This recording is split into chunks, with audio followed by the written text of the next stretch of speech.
नमस्कार दोस्तों, स्वागत है आपका आपके अपने YouTube channel government job preparation पर। दोस्तों, आज के इस वीडियो में हम डिस्कस करेंगे जो हमारा वीडियो एग्ज़ाम के लिए जो हिंदी हम लोग देख रहे हैं, तो उसका टॉपिक 1 है हमारा हिंदी परिचय, उद्भव, विकास, उपभाषाएँ तथा बोलियाँ। ये पूरा टॉपिक हम लोग यहाँ पर डिस्कस करने वाले हैं।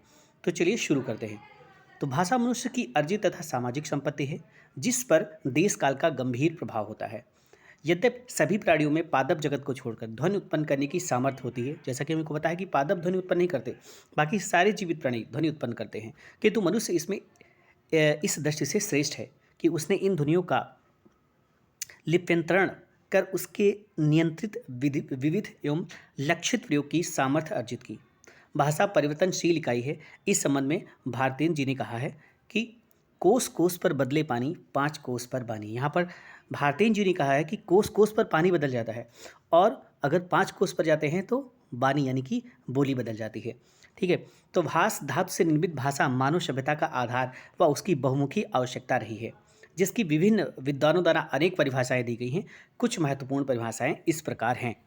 तो यहाँ पर बहुत सारे वैज्ञानिकों ने इसको लेकर अनेक परिभाषाएं दी हैं कि भाषा क्या है। जहाँ से यहाँ पर कुछ परिभाषाएं आपको दी गई हैं, जिनको आप देख सकते हैं। व्यक्तावाची वर्णा येसा त इमे व्यक्तवाचा, अर्थात जो वाणी वर्णों में व्यक्त हो उसे भाषा कहते हैं। ये पतंजलि ने कहा है। नेक्स्ट है, जिन ध्वनि चिन्हों द्वारा मनुष्य परस्पर विचार विनिमय करता है उनको समष्टि रूप से भाषा कहते हैं। ये बाबूराम सक्सेना के द्वारा कहा गया है। नेक्स्ट है, भाषा उच्चारण अवयव से उच्चरित यादृच्छिक ध्वनि प्रतीकों की वह संरचनात्मक व्यवस्था है जिसके द्वारा एक समाज विशेष के लोग आपस में विचारों का आदान प्रदान करते हैं। ये डॉक्टर भोलानाथ तिवारी के द्वारा कहा गया है। नेक्स्ट है, भाषा वह साधन है जिसके द्वारा मनुष्य अपने विचार दूसरों तक भली भांति प्रकट कर सकता है और दूसरों के विचार स्पष्टतया समझ सकता है। ये पंडित कामता प्रसाद गुरु के अनुसार कहा गया है। नेक्स्ट है, भाषा और कुछ नहीं है, केवल मानव की चतुर्बुद्धि द्वारा आविष्कृत ऐसा उपाय है जिसकी मदद से हम अपने विचार सरलता और तत्परता से दूसरों पर प्रकट कर सकते हैं और चाहते हैं कि इसकी व्याख्या प्रकृति की उपज के रूप में नहीं, मनुष्यकृत पदार्थ के रूप में करना उचित है। ये मैक्स मूलर ने कहा है। नेक्स्ट है, भाषा उस स्पष्ट सीमित तथा सुसंगठित ध्वनि को कहते हैं जो अभिव्यंजना के लिए नियुक्त की जाती है। इसे क्रोचे ने कहा है। नेक्स्ट है, विचारों की अभिव्यक्ति के लिए जिन व्यक्त एवं स्पष्ट ध्वनि संकेतों का व्यवहार किया जाता है उन्हें ही भाषा कहते हैं। ये गार्डिनर का वक्तव्य है। नेक्स्ट आगे बढ़ते हैं, आगे देखते हैं। हिंदी भाषा की मूल जड़ आर्य भाषाओं में निहित मानी जाती है। मध्य एशिया के निवासी आर्य जाति के लोग अपने आदिम स्थान से संसार के विभिन्न भागों में गए। जैसा कि हम लोग को पता है कि जो मानव सभ्यता है वो एशिया में डेवलप हुई, और मध्य एशिया के जो निवासी है वो एशिया से होकर कई सारे जगहों पर गए और उन्हीं को आर्य कहा गया। तो वही चीज़ यहाँ पर बताया जा रहा है कि मध्य एशिया के जो निवासी हैं आर्य जाति के लोग अपने आदिम स्थान से संसार के विभिन्न भागों में गए, जहाँ उनके आधार पर ग्रीक, लैटिन, अंग्रेजी, मीडी, फारसी, संस्कृत इत्यादि भाषाओं की उत्पत्ति मानी गई। आर्यों के भारतवर्ष में आगमन के समय उनकी भाषा वैदिक संस्कृत थी, किंतु आगे चलकर पाणिनि के अष्टाध्यायी में वैदिक तथा लौकिक दो भाषाओं के प्रचलन का उल्लेख प्राप्त होता है जिनके व्याकरणिक नियमों में परस्पर समानता है। पतंजलि के योग सूत्र और अशोक के अभिलेखों से प्राकृत भाषा के प्रचलन का उल्लेख मिलता है। प्राकृत शब्द प्रकृति से व्युत्पन्न है जो स्वाभाविक तथा गंवार ग्रामीण का बोध कराती है। कालांतर में प्राकृत भाषा का एक और रूप प्रचलित हुआ जिसके कारण पूर्व प्रचलित प्राकृत को पहली प्राकृत तथा बाद वाली प्राकृत को दूसरी प्राकृत कहा गया। हिंदी प्रयोग के प्रचलन में पहली प्राकृत को पाली तथा दूसरी प्राकृत को प्राकृत कहा गया, परंतु इसके उलट पंडित कामता प्रसाद गुरु पहली प्राकृत को प्राकृत तथा दूसरी प्राकृत को पाली का आधार मानते हैं। इन्होंने अपभ्रंश को तृतीय प्राकृत भी कहा है। प्राकृत भाषा का प्राचीनतम व्याकरण वररुचि द्वारा तैयार किया गया था। तो यहाँ पर ध्यान रखने वाली चीज़ है कि जो प्राकृत भाषा का प्राचीनतम व्याकरण है वो वररुचि के द्वारा तैयार किया गया था।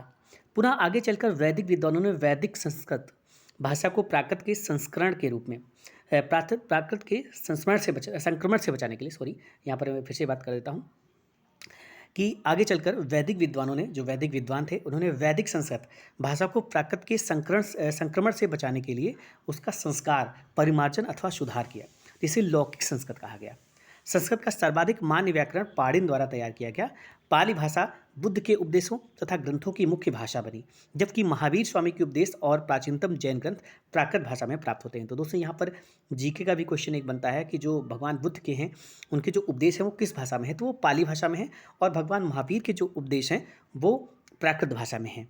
तो प्राकृत भाषाओं को आचार्य हेमचंद संस्कृत से व्युत्पन्न मानते हैं, जो सामान्यतः आम बोलचाल में सहज तथा गैर पांडित्यपूर्ण थी और आम व्यवहार के अनुकूल होने के कारण यह प्राकृत कहलाई। प्राकृतों के अनेक भेद प्राप्त होते हैं। भरत मुनि ने अपने ग्रंथ नाट्यशास्त्र में 7 प्राकृतों का उल्लेख किया है। इसमें से भाषा वैज्ञानिकों ने 5 प्राकृतों को सर्वाधिक मान्यता प्रदान की है। तो पहला यहाँ पर देखिए वो 5 प्राकृत कौन से हैं जिनको सबसे अधिक मान्यता प्रदान की गई है। तो ये सारे प्राकृत के ही रूप हैं। तो सौरसेनी ये मथुरा सूरसेन महाजनपद के प्रथा। पैशाची पश्चिमोत्तर के अनार्य जातियों द्वारा बोली जाती थी। तो यहाँ पर देखिए इनका क्षेत्र क्या था। तो जो सौरसेनी प्राकृत ये प्राकृत के ही यहाँ पर मान्य रूप हैं। तो सौरसेनी जो थी, इनके 5 जो रूप हैं प्राकृतों के, तो पहला आता है सौरसेनी जो कि मथुरा सूरसेन महाजनपद के प्रथा।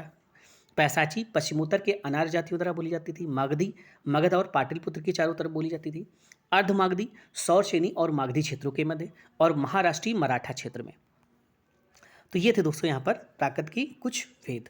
प्राकृत के इन्हीं रूपों से आगे चलकर अपभ्रंश भाषाओं का विकास हुआ। तो दोस्तों यहाँ पर हम भाषा का विकास सीख रहे हैं। तो सबसे पहले पाली, देन प्राकृत, देन यहाँ पर अपभ्रंश भाषा का विकास हुआ, और धीरे धीरे करके हिंदी की तरफ बढ़े, जो हमारी देवनागरी लिपि हिंदी जो भाषा है हमारी, तो इस तरीके से होते हुए हमारी हिंदी तक हम पहुँच पाते हैं। तो सबसे पहले पाली आई, देन प्राकृत और देन अपभ्रंश। तो प्राकृत के इन्हीं रूपों से आगे चलकर अपभ्रंश भाषाओं का विकास हुआ। अपभ्रंश वस्तुतः भाषाई अपभ्रष्टता से उत्पन्न शब्द है, जिसका संदर्भ प्राकृतों के बिगड़े स्वरूप से है। यानी जो प्राकृतों के बिगड़े स्वरूप थे उन्हीं से अपभ्रंश बना। भाषाविद डॉक्टर सुनीत कुमार चटर्जी का मानना है कि 6वीं-11वीं शताब्दी के मध्य प्रत्येक प्राकृत का अपभ्रंश स्वरूप प्रचलित रहा होगा। उत्तरकालीन अपभ्रंश को अवहट्ट नाम दिया गया है, जिसका काल 900 से 1000 ईस्वी के आसपास का माना जाता है। तो इंपॉर्टेंट है, ध्यान रखना यहाँ पर आपको जरूरी है कि जो उत्तरकालीन अपभ्रंश है उसको अवहट्ट नाम दिया गया है, जिसका काल 900 से लेकर 1000 ईस्वी के पास माना जाता है, और इसी से आगे चलकर हिंदी के उद्भव की पृष्ठभूमि तैयार हुई। तो दोस्तों यहाँ पर ध्यान रखना है कि पाली, प्राकृत, देन अपभ्रंश, और अपभ्रंश का जो उत्तरकालीन अपभ्रंश था वो था अवहट्ट, और उसी अवहट्ट से हमारा जो है हिंदी का विकास माना जाता है, या हिंदी की जो पृष्ठभूमि है उसी अवहट्ट भाषा से तैयार हुई। और ये जब अवहट्ट है, ये जो है इसका जो काल रहा है वो रहा है 900 से 1000 ईस्वी के आसपास। नेक्स्ट है, हिंदी शब्द का नामकरण सिंधु नदी के नाम पर हुआ है। हिंदी शब्द फारसी की देन है। तो दोस्तों यहाँ पर हिंदी जो शब्द है वो किसकी देन है? फारसी की देन है। फारसी में संस्कृत की सा ध्वनि खा में बदल जाती है। इस तरह का ध्वनि परिवर्तन मध्यकालीन आर्य भाषाओं पाली, प्राकृत, अपभ्रंश में पाया जाता है, जैसे द्वादश, बारस, 12। ठीक है, तो देखिए कैसे चेंज हो, द्वादश, बारस और 12। सिंध से फारसी में हिंद और सिंधी से हिंदी बनी। तो दोस्तों यहाँ पर सिंध से फारसी में हिंद बना, और सिंधी जो भाषा जो हिंद जो है जो सिंधी लोग जो भाषा बोलते थे वो सिंधी थी। जो यानी सिंध में जो निवास करने वाले लोग थे वो जो भाषा बोलते थे वो सिंधी थी। तो सिंध के निवासियों को फारसी ने हिंद कहा, और हिंदू को बोली जाने वाली भाषा को हिंदी बोला।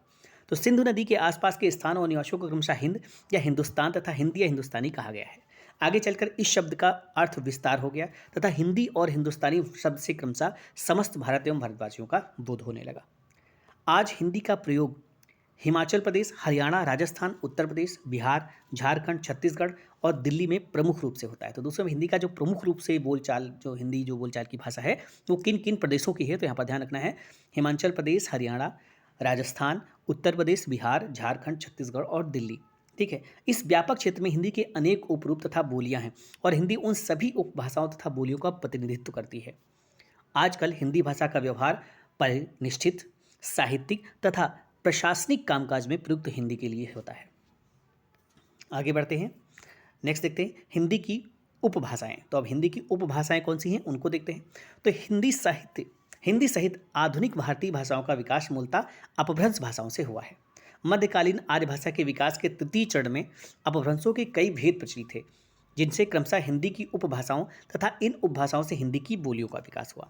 हिंदी में 5 उपभाषाएं प्रचलित हैं, जिनका विकास निम्न अपभ्रंशों से माना जाता है। तो दोस्तों यहाँ पर ध्यान रखना है, बहुत इंपॉर्टेंट क्वेश्चन है। हिंदी जो क्षेत्र में 5 उपभाषाएं प्रचलित हैं, और इनका जो विकास है तो निम्न उपभ्रंशों से माना जाता है। तो देख लेते हैं। तो सौरसेनी अपभ्रंश से पश्चिमी हिंदी उपभाषा बनी, यानी जो हमारी पश्चिमी हिंदी उपभाषा है वो सौरसेनी अपभ्रंश से बनी है।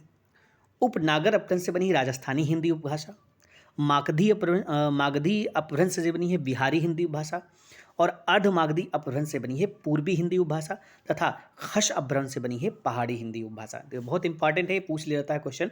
तो सौरसेनी अपभ्रंश से पश्चिमी हिंदी का विकास हुआ है, उपभाषा का विकास हुआ है, और उपनागर अपभ्रंश से राजस्थानी हिंदी उपभाषा का विकास हुआ है। मागधी अपभ्रंश से बिहारी हिंदी भाषा बनी है, और अर्धमागधी अपभ्रंश से पूर्वी हिंदी उपभाषा का विकास हुआ है, तथा खस अपभ्रंश से पहाड़ी हिंदी उपभाषा का विकास हुआ है। उपयुक्त भाषाओं से विकसित प्रमुख बोलियां क्या क्या हैं, तो उनको देख लेते हैं। तो इन भाषाओं से जो विकसित कुछ बोलियां आई वो क्या क्या हैं। तो सबसे पहले हम देख लेते हैं कि पश्चिमी हिंदी से रिलेटेड कौन कौन सी बोलियां हैं। तो बहुत ही इंपॉर्टेंट है ये, आपको ध्यान रखना है, ये क्वेश्चन पूछे जाते हैं एग्जाम में। तो जो पश्चिमी हिंदी से बोली जाने वाली, पश्चिमी हिंदी से जो बोलियां डेवलप हुई, जो बोलियां बनी, उसमें आ जाता है ब्रजभाषा। ये सब पश्चिमी हिंदी, यानी पश्चिमी हिंदी से ही इन बोलियों का विकास हुआ है। तो पश्चिमी हिंदी से ब्रजभाषा, बुंदेली, कन्नौजी। तो ब्रजभाषा, बुंदेली और कन्नौजी, इन तीनों को ओकार बहुला बोलते हैं। इसको क्या बोल देते हैं? ओकार बहुला, ठीक है। और कन्नौजी, कौरवी, खड़ी बोली, हरियाणवी और दक्षिणी हिंदी, इनको आकार बहुला बोलते हैं। और ये सारी की सारी पश्चिमी हिंदी की बोलियां हैं। तो इंपॉर्टेंट है, ध्यान रखना है कौन कौन सी है। हम एक बार फिर से रिपीट कर लेते हैं। ब्रजभाषा, बुंदेली और कन्नौजी, ये तीनों मिलाकर ओकार बहुला बोलते हैं। सब पश्चिमी हिंदी से डेवलप है। नेक्स्ट आता है कौरवी, खड़ी बोली, हरियाणवी, दक्षिणी हिंदी। तो ध्यान रखना है, खड़ी बोली सबसे इंपॉर्टेंट है हमारे लिए, का विकास किस हिंदी से? तो पश्चिमी हिंदी से खड़ी बोली का विकास हुआ है, इंपॉर्टेंट है आपको। और पश्चिमी हिंदी किस अपभ्रंश से बनी है? तो सौरसेनी अपभ्रंश से बनी है, ये अभी हमने पिछले देखा। नेक्स्ट आगे आते हैं, सॉरी दोस्तों, नेक्स्ट आते हैं पूर्वी हिंदी। तो पूर्वी हिंदी से कौन कौन सी बोलियां बनी? तो अवधी, जो हमारी उत्तर प्रदेश में अक्सर बोली जाती है, अवधी भाषा, ये पूर्वी हिंदी से इसका विकास हुआ है। बघेली एंड छत्तीसगढ़ी। तो अवधी, बघेली एंड छत्तीसगढ़ी, अवध क्षेत्र में अवधी भाषा जैसे बोली जाती है। तो अवधी, बघेली एंड छत्तीसगढ़ी, तो ये जो बोलियां हैं ये पूर्वी हिंदी से बनी है। ये किससे बनी है? पूर्वी हिंदी से। नेक्स्ट आ जाते हैं हम राजस्थानी हिंदी से, देख लेते हैं कौन कौन सी बोलियां बनी हैं। तो राजस्थानी हिंदी से बनी है मारवाड़ी, जो कि पश्चिमी राजस्थानी जो है बोली है। जयपुरी पूर्वी राजस्थानी बोली है। मेवाती उत्तरी राजस्थानी बोली है। और मालवी दक्षिणी राजस्थानी बोली है। तो राजस्थानी हिंदी से ये जो भाषाएं बनी हैं, बोलियां बनी हैं, उसमें मारवाड़ी आती है। जो मारवाड़ी बोली जाती है वो पश्चिमी राजस्थान में बोली जाती है। जयपुरी ज़्यादातर पूर्वी राजस्थानी बोली है। मेवाती जो है वो उत्तरी राजस्थानी बोली है। और मालवी ये दक्षिणी राजस्थानी बोली है। नेक्स्ट है बिहारी हिंदी। तो जो बिहारी हिंदी है, इससे भोजपुरी, मैथिली और मगही, ये तीन बोलियां बनी हैं। तो बिहारी हिंदी से भोजपुरी, मैथिली और मगही, ये तीन बोलियां बनी हैं। पहाड़ी हिंदी की अगर बात करें तो पश्चिमी पहाड़ी और मध्यवर्ती पहाड़ी, ये दो बोलियां हैं, पश्चिमी पहाड़ी और मध्यवर्ती पहाड़ी। और मध्यवर्ती पहाड़ी की दो बोलियां हैं यहाँ पर, कुमायूनी और गढ़वाली, ठीक है। नेक्स्ट आगे आते हैं, हिंदी की प्रमुख बोलियों का संक्षिप्त परिचय। तो कुछ परिचय देख लेते हैं। अब धीरे धीरे जो हमने देखी, जो अभी तक हमने बोलियां देखी हैं, उनका एक संक्षिप्त परिचय अभी यहाँ पर देखेंगे। तो पश्चिमी हिंदी की बोलियां जो हैं, सबसे पहले देखेंगे। तो पश्चिमी हिंदी की बोलियां मैंने अभी बताया आपको कि जो पश्चिमी हिंदी की बोलियां कौन थी, आपकी ब्रज भाषा थी, ठीक है, कन्नौजी थी, बुंदेली भाषा थी, ठीक है, खड़ी बोली भी आपका पश्चिमी हिंदी का ही भाषा थी। तो इस तरीके से जो पश्चिमी बोलियां हैं उनको हम थोड़ा सा जानेंगे। तो जो ब्रज भाषा, सबसे पहले इसके बारे में देखते हैं। तो सौरसेनी अपभ्रंश के मध्यवर्ती रूप से विकसित ब्रजभाषा, तो मैंने बताया ये किस अपभ्रंश से विकसित है। सबसे पहली बात, सौरसेनी अपभ्रंश से पश्चिमी हिंदी विकसित है, और उससे बनी है ब्रजभाषा, यानी उसकी जो बोली है, बोलियों में एक है ब्रजभाषा। तो जो सौरसेनी अपभ्रंश के मध्यवर्ती रूप से विकसित ब्रजभाषा पश्चिमी हिंदी की ओकार बहुला उपवर्ग की प्रतिनिध बोली है। यह बोली मथुरा, आगरा, धौलपुर, करौली, भरतपुर, ग्वालियर पश्चिमी हिस्सा, जयपुर पूर्वी हिस्सा, गुड़गांव पूर्वी हिस्सा, बुलंदशहर, अलीगढ़, एटा, मैनपुरी, बदायूं, बरेली तथा नैनीताल के क्षेत्रों में व्यवहृत है। ब्रज भाषा में साहित्य व लोक साहित्य दोनों ही पर्याप्त रूप से प्राप्त होता है। सूरदास, बिहारी, देव, रत्नाकर, नंददास, रहीम आदि इस भाषा के प्रमुख कवि हैं। तो ब्रज भाषा के प्रमुख कवि कौन कौन से हैं? जैसे कि सूरदास हो गया, बिहारी, देव, रत्नाकर, नंददास, रहीम, ये सब ब्रज भाषा के प्रमुख कवि हैं। नेक्स्ट है, आते हैं बुंदेली भाषा की बात करते हैं। तो बुंदेलखंड क्षेत्र की मुख्य बोली बुंदेली पश्चिमी हिंदी की ओकार बहुला उपवर्ग की बोली है। यह सौरसेनी अपभ्रंश से विकसित है। इसके व्यवहार क्षेत्र के अंतर्गत झांसी, जालौन, हमीरपुर, ग्वालियर, ओरछा, सागर, सिवनी और नरसिंहपुर, ये सारी यहाँ पर आ जाते हैं।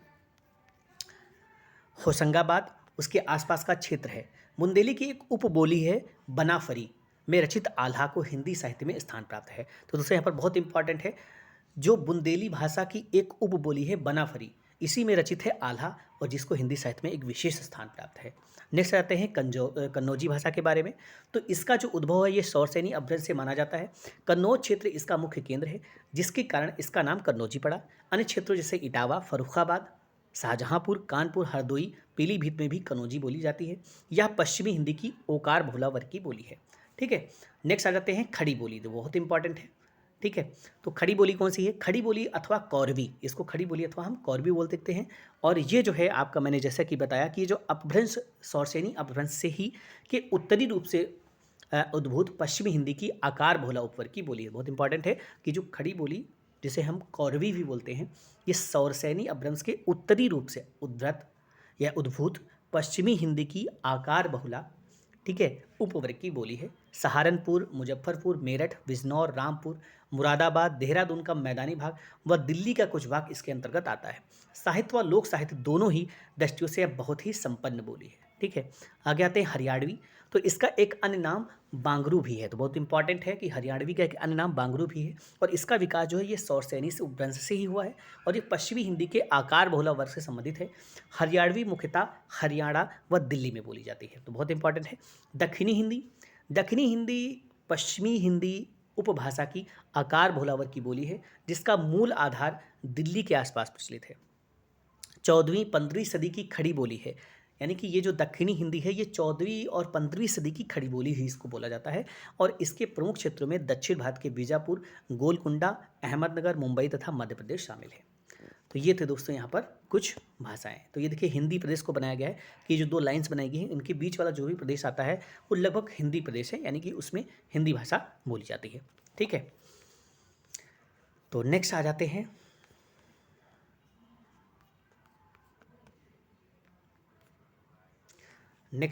हम राजस्थानी हिंदी की प्रमुख बोलियाँ। तो अभी तक हम लोग देख रहे थे पश्चिमी हिंदी की प्रमुख बोलियाँ, अब हम देखेंगे राजस्थानी हिंदी की प्रमुख बोलियाँ। तो पहली है मारवाड़ी, जैसा कि मैंने बताया। तो उपनागर अपभ्रंश जो कि राजस्थानी है ये उपनागर अपभ्रंश से डेवलप है, यानी जो राजस्थानी बोली है ये उपनागर अपभ्रंश से डेवलप है। इसकी जो विकसित तो उपनागर अपभ्रंश से विकसित मारवाड़ी बोली को पश्चिमी राजस्थान अर्थात जोधपुर, अजमेर, किशनगढ़, मेवाड़, सिरोही, जैसलमेर तथा बीकानेर आदि क्षेत्रों में बोले जाने के कारण पश्चिमी राजस्थानी बोली भी कहा जाता है और इस बोली में साहित्य तथा लोक साहित्य दोनों ही रचित हैं। नेक्स्ट है जयपुरी। तो जयपुरी को पूर्वी राजस्थान में बोले जाने के कारण पूर्वी राजस्थानी भी कहते हैं, जहाँ यहाँ जयपुर, अजमेर तथा किशनगढ़ आदि क्षेत्रों में बोली जाती है और इसका एक अन्य नाम ढूढ़ाड़ी भी है और इस बोली में केवल लोक साहित्य मिलता है या उपनागर अपभ्रंश से विकसित हुई है। मेवाती की बात करें तो मेवो जाति के प्रमुख क्षेत्र मेवात के नाम पर इसे मेवाती कहा जाता है। उपनागर अपभ्रंश से विकसित यह बोली उत्तरी राजस्थान के अलवर, गुड़गांव, धौलपुर, भरतपुर व उसके आसपास के क्षेत्रों में बोली जाती है। इसे उत्तरी राजस्थानी भी कहते हैं। नेक्स्ट है मालवी। तो उपनागर अपभ्रंश से विकसित इस बोली का मुख्य केंद्र मालवा है। इसके अन्य क्षेत्र झालावाड़, प्रतापगढ़, कोटा तथा इनके आसपास का क्षेत्र। ध्यान रखना, कोटा जैसे आप जानते हैं कोटा तो बहुत विकसित है और बहुत ही ज़्यादा फेमस है। तो कोटा में भी मालवी बोली वहाँ की प्रचलित भाषा है। इनके आसपास का क्षेत्र है। इसका अन्य नाम दक्षिणी राजस्थानी भी है। नेक्स्ट आ जाते हैं हम बिहारी हिंदी की प्रमुख बोलियाँ। तो पहले हमने देखा सौरसेनी, देन हमने देखा उसके बाद नागरी, उपनागरी और देन हम आ जाते हैं बिहारी हिंदी की प्रमुख बोलियों पर। तो बिहारी हिंदी की प्रमुख बोलियों में बात करें तो पहली आ जाती है भोजपुरी। तो बिहारी हिंदी की प्रधान बोली भोजपुरी का उद्भव व विकास मागधी अपभ्रंश में माना जाता है। बिहार के शाहाबाद जिले के भोजपुर गांव के नाम के आधार पर इस बोली का नामकरण किया गया है। इस बोली के क्षेत्र के अंतर्गत आजमगढ़, बस्ती, शाहाबाद, चंपारण, सारण, मिर्जापुर, गाजीपुर, बलिया, गोरखपुर, देवरिया व आसपास के कुछ क्षेत्र आ जाते हैं और इस बोली में लोक साहित्य तो मिलता है परंतु परिनिष्ठित साहित्य की उपलब्धता बहुत ही कम है। नेक्स्ट आ जाते हैं मैथिली। तो मैथिली मागधी अपभ्रंश से विकसित इस बोली का जो प्रमुख केंद्र है वो मिथिला है। अन्य क्षेत्र जहाँ यह बोली जाती है वे हैं दरभंगा, पूर्णिया, मुंगेर तथा मुजफ्फरनगर इत्यादि। यह बोली साहित्य व लोक साहित्य दोनों की दृष्टियों से बहुत ही संपन्न है। विद्यापति मैथिली के सर्वश्रेष्ठ कवि माने जाते हैं। तो बहुत इंपॉर्टेंट है ये। नेक्स्ट आते हैं मगही। इस बोली का नाम संस्कृत के मगध से विकसित मगह शब्द पर आधारित है। मागधी अपभ्रंश से विकसित इस बोली के क्षेत्र पटना, गया, पलामू, हजारीबाग, मुंगेर तथा भागलपुर आदि हैं। इस बोली में लोक साहित्य के साथ साथ कुछ ललित साहित्य भी प्राप्त है। ठीक है, नेक्स्ट आ जाते हैं हम पहाड़ी हिंदी की प्रमुख बोलियाँ। तो जो पहाड़ी हिंदी की प्रमुख बोलियाँ उसमें गढ़वाली, कुमायूनी और तो ये दो बोलियाँ थीं, गढ़वाली और कुमायूनी। ठीक है, तो पहाड़ी हिंदी खस अपभ्रंश से विकसित पहाड़ी हिंदी की दो प्रमुख बोलियां हैं, गढ़वाली और कुमायूनी। तो गढ़वाली जो है वो है, गढ़वाली बोली मुख्य रूप से उत्तराखंड के गढ़वाल, टिहरी, चमोली व उत्तरकाशी जिलों में बोली जाती है और इस बोली में साहित्य का अभाव है, परंतु लोक साहित्य प्रचुर मात्रा में मिलता है। नेक्स्ट है कुमायूनी। इस बोली का प्रमुख केंद्र उत्तराखंड का कुर्मांचल कुमायूं क्षेत्र होने के कारण इसे कुमायूनी कहा जाता है और कुमायूनी बोली जो है ये उत्तराखंड के अल्मोड़ा, पिथौरागढ़ व नैनीताल जिलों में बोली जाती है और इस बोली में भी साहित्य रचना की गई है। नेक्स्ट आते हैं उत्तर प्रदेश की प्रमुख बोलियाँ, जो कि हमारे लिए बहुत इंपॉर्टेंट है क्योंकि हम यूपी के एग्जाम की प्रिपरेशन कर रहे हैं और उत्तर प्रदेश की बोलियों के बारे में हमें बिल्कुल भी जानकारी होनी चाहिए। तो उत्तर प्रदेश में पश्चिमी हिंदी की ब्रज, बुंदेली, कौरवी, कन्नौजी, पूर्वी हिंदी की अवधी तथा बिहारी हिंदी की भोजपुरी बोली का व्यवहार किया जाता है। तो बहुत इंपॉर्टेंट है, जो उत्तर प्रदेश है इसमें पश्चिमी हिंदी की अगर बात करें तो इसमें ब्रज, बुंदेली, कौरवी, कन्नौजी। पूर्वी हिंदी की अगर बात करते हैं तो इसकी अवधी तथा बिहारी हिंदी की बात करते हैं तो भोजपुरी बोली का व्यवहार किया जाता है। तो इस प्रकार कुल मिलाकर हिंदी की 6 बोलियाँ उत्तर प्रदेश में बोली जाती हैं, जो बहुत इंपॉर्टेंट है। पहला तो Braj, then Bundeli, then कौरवी, then Kannauji, then अवधी और देन भोजपुरी। इस तरीके से 6 बोलियाँ हमारी उत्तर प्रदेश में बोली जाती हैं, जिनका परिचय व भाषा वैशिष्ट्य निम्नतम है। तो आप लोग यहाँ पर देख सकते हैं उत्तर प्रदेश का मैप दिया गया है और उसमें दिया गया है कि जो है हमारा ये जो भाषाएं हैं, ये जो मैंने 6 भाषाएं अभी बताया, ये किन किन क्षेत्रों में ये 6 भाषाएं बोली जाती हैं। तो पहली अगर बात करते हैं कौरवी, जिसे हम खड़ी बोली भी बोलते हैं, तो ये सहारनपुर, मेरठ, रामपुर, मुरादाबाद, बिजनौर, मुजफ्फरनगर, शामली, ये इन क्षेत्रों में बोली जाती है। ब्रज भाषा की बात करते हैं तो ये मथुरा, आगरा, बुलंदशहर, अलीगढ़, एटा, मैनपुरी, बदायूं और बरेली में बोली जाती है। नेक्स्ट अगर अवधी भाषा की बात करते हैं तो ये लखीमपुर खीरी, बलरामपुर, गोंडा, बहराइच, ये बहुत इंपॉर्टेंट क्षेत्र हैं। बाराबंकी, लखनऊ, सीतापुर, उन्नाव, फैज़ाबाद, सुल्तानपुर, प्रतापगढ़, रायबरेली, जौनपुर, मिर्ज़ापुर, फतेहपुर और प्रयागराज, यहाँ सब जगह पर हमारी जो है अवधी बोली बोली जाती है। नेक्स्ट अगर हम बात करते हैं भोजपुरी बोली की तो ये बस्ती, गोरखपुर, देवरिया, गाजीपुर, बलिया, बनारस और मिर्ज़ापुर में बोली जाती है। नेक्स्ट अगर कन्नौजी भाषा की बात करते हैं, बोली की बात करते हैं, तो ये कन्नौज, औरैया, मैनपुरी, इटावा, हरदोई, फर्रुखाबाद, शाहजहाँपुर, कानपुर, पीलीभीत, यहाँ पर कन्नौजी भाषा बोली जाती है। बुंदेली भाषा की अगर बात करते हैं तो झांसी, जालौन, हमीरपुर, बांदा और ललितपुर में बोली जाती है। तो इस तरीके से ये जो 6 भाषाएं हैं उत्तर प्रदेश में, 6 बोलियां जो हैं, ये जो 6 बोलियां हैं, ये 6 बोलियां किन किन क्षेत्रों में बोली जाती हैं, यहाँ पर हम लोग यहाँ पर देख लेते हैं। ठीक है, नेक्स्ट आते हैं, तो अब आ जाते हैं हम अवधी भाषा पर।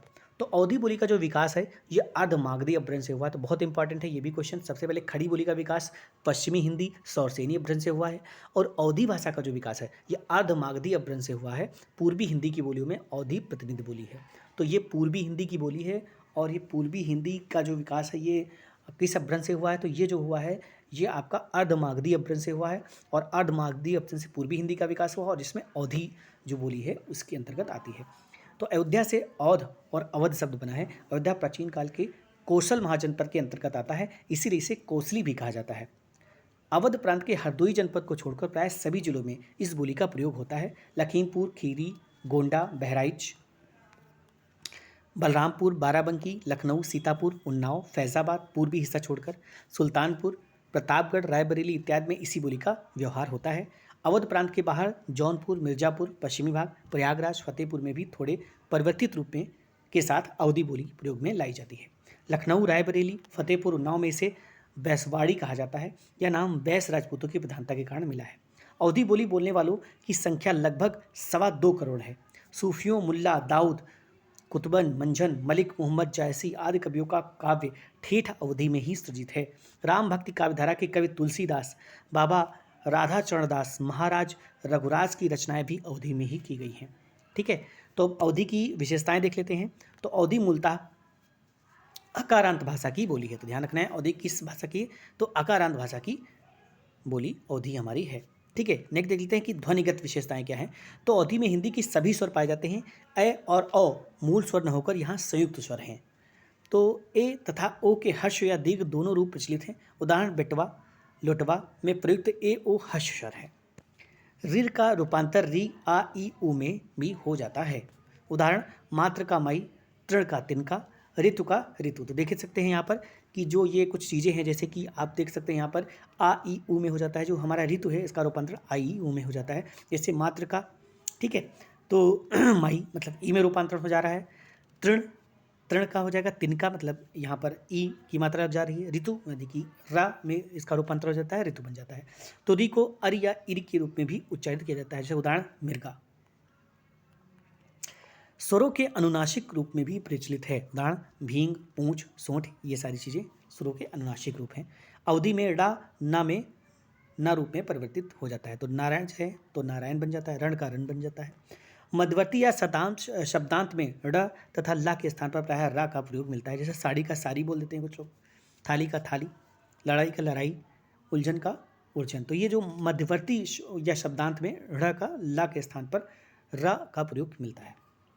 श, सा तथा सा, यानी कि जो शाह हमारा तालबी शाह है, ये वाला जो शाह है ये मूर्धन्य शाह है, और ये शाह दंती शाह, इन तीनों एक तरह सा उच्चारित किए जाते हैं। यानी दर्शन का दर्शन, शरण का शरण। सा का उच्चारण खा की तरह होता है, ये बहुत इंपॉर्टेंट है। तो वर्षा बरखा बोल देते हैं इसको, हर्ष का हरख। तो ये सारे यहाँ पर कुछ इसकी विशेषताएं हैं अवधी भाषा की, जो हम लोग यहाँ पर देख रहे हैं।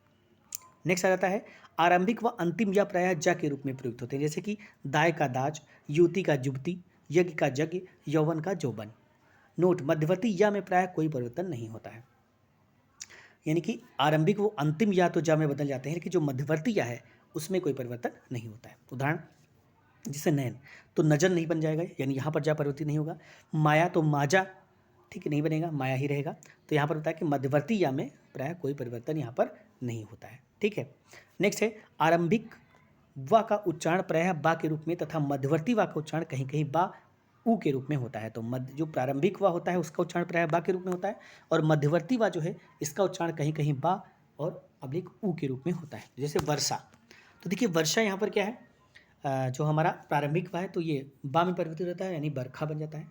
पवन, ये मध्यवर्ती वा है, तो यहाँ पर वा को ऊ में परिवर्तित कर दिया गया, यानी पवन बन गया। कवि का कवि हो गया, युवती का युवती बन जाता है, ठीक है, इस तरीके से। तो व्यक्तिवाचक संज्ञाओं के मध्यवर्ती वाक्य उच्चारण में कोई परिवर्तन नहीं होता। जो व्यक्तिवाचक संज्ञा होती है, व्यक्ति यानी जो किसी नाम विशेष की संज्ञा होती है, उसमें कोई परिवर्तन नहीं होता। जैसे विश्वामित्र है यहाँ पर, तो यहाँ पर विश्वामित्र का विश्वामित्र नहीं बनता है, विश्वामित्र ही रहता है। जैसे रावण है, तो ड़ा तो नाम में बदल जाता है, लेकिन यहाँ पर रावण चूंकि एक व्यक्तिगत नाम है, तो इस वजह से यहाँ पर व का बा नहीं, रावण नहीं होता, बल्कि रावण ही रहता है, ठीक है।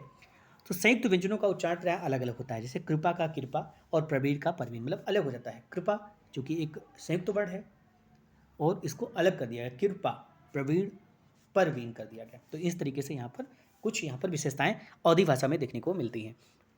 तो नेक्स्ट देख लेते हैं इसकी विशेषता, व्याकरणगत विशेषताएं इसकी क्या है। तो अवधी में संज्ञा के 3 रूप मिलते हैं, एक आकारांत, एक आकारांत और एक इकारांत। जैसे घोर, घोरवा, घोरौना, घोरौना, ठीक है, बेटी का बिटिया, बिटियवा। संज्ञा का तीसरा रूप साहित्य में प्रयुक्त नहीं होता है, या वा वा प्रत्ययों का उनके शब्दों के साथ जोड़ा गया है।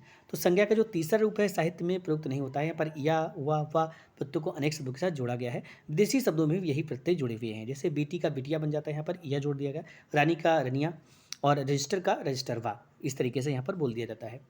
पुल्लिंग से स्त्रीलिंग बनाते हुए आनी, नी, या इन आदि प्रत्यय अवधि में प्रयोग किए जाते हैं। जैसे मालिका, मालिन, जेठ का जेठानी, आनी जोड़ दिया यहाँ पर।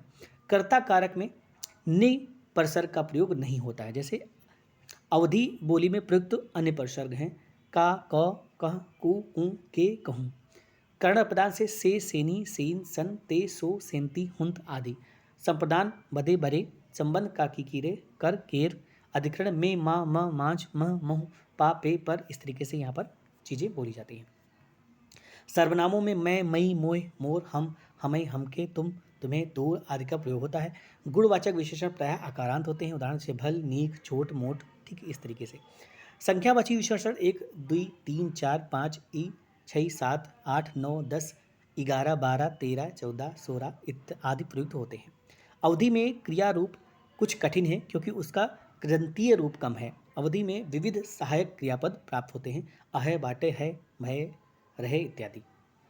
तो ये दोस्तों अवधी भाषा के बारे में कुछ उसकी विशेषताएं हैं, कुछ उसके बारे में जानकारी हमने ली। तो यहाँ तक आज का चूँकि वीडियो बहुत ज़्यादा बड़ा ना हो जाए, इसलिए आज के लिए इतना ही रखते हैं। नेक्स्ट वीडियो में हम देखेंगे और जो ब्रज भाषा है उसकी भी विशेषताएं, व्याकरणिक विशेषताएं क्या हैं, और भी जो भाषाएं हैं उनके बारे में हम थोड़ा सा स्टडी करेंगे। और इस तरीके से 2 दिन में हम पूरे इस टॉपिक को फिनिश करेंगे। और नेक्स्ट टॉपिक हम लोग यहाँ पर स्टडी करेंगे इसके बाद वर्ण विचार। तो इस तरीके से एक टॉपिक को 2 दिन में फिनिश करेंगे। और टोटल लगभग जो इस बुक में टॉपिक आपको दिए गए हैं वो लगभग 25 टॉपिक यहाँ पर दिए गए हैं। तो अगर हम 2 दिन में भी करते हैं तो 50 डेज में हमारी पूरी की पूरी जो हिंदी की बुक है ये डिस्कस हो जाएगी और आप लोग अच्छा सा इसमें गेन कर पाएंगे। कोशिश करूँगा मैं जो छोटे टॉपिक होंगे उनको एक का टॉपिक एक ही दिन में खत्म कर सकें। तो इस तरीके से 50 से भी कम दिन में हम पूरी हिंदी को यहाँ पर डिस्कस कर लेंगे। तो दोस्तों अगर आपको ये वीडियो पसंद आया है तो इसे जरूर लाइक करें। मिलते हैं नए वीडियो के साथ, तब तक के लिए थैंक्स फॉर वॉचिंग।